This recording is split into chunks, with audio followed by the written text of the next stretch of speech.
Burkina Faso ka jamana kuntigi Capitaine Ibrahim Traoré ale ye kɔjaabi di faraɲɔgɔnkan jɛkuluw ma ani sɛnika ɲɛmaw ma olu minnu tun y'a fɔ kunu tɛnɛlenw lasiri dɔ kɔnɔ ko kabiri farancɛ fanga nin sigira sen kan ko maaw ka yɛrɛma hɔrɔnya ani u ka sagona kuma fɔ o bɔsira o bolo an min wele ko liberté d'expression ani liberté de critiquer hakililanjigira sɛnika ninnu tun y'o ka nisɔngoya yira k'a fɔ ko ni maa min y'a da la farancɛ fanga kan k'a fɔ ko a ma jɛni u ka baara ye ko o bɛ jagoya minɛ ka bila ka taa kɛlɛkɛjɛnkuluw minnu bɛ bɛnkanni walekɛlaw kɛlɛla f'i ka taa kɛlɛ kɛ o yɔrɔ la ka taa nin waliya nin kan jamanakuntigi ka kɔjaabi ma mɛn kunu faso ka drapeau yɛlɛ tɛmɛnin kɔ présidence ra Ibrahim Traoré jaabi gwɛlɛn di ka taa nin maa ninnu fɛ. Il est temps pour chacun de s'accrocher parce que ceux qui ne pourront pas bɛɛ ka sigiyɔrɔ lɔn sabula ni maa minnu ma o kɔrɔn gwɛlɛn olu bɛna bɛn anw dun tɛna dan nin yɔrɔ nin na.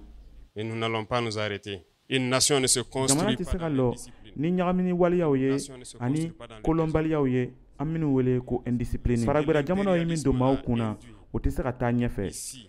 Faragbera jamanaw ye hakili kolon min don maaw kunna o bɛɛ ye wuya le ye o tɛ se ka jamana basigi. C'est tout ce qui a été mis dans la tête pour que nous ne puissions pas avancer. O le kosɔn Capitaine Ibrahim Traoré y'a yira ko olu ye taabolo kura min ta ni maa minnu ko kɔni o sɔn tɛ nin taabolo nin ye sariya bɛna boli o kɔ kan i n'a fɔ olu y'a latigɛ ta cogo min na. Nin tun ye Kadaye Traoré kumakan ye ka bɔ Wagadugu Burkina Faso.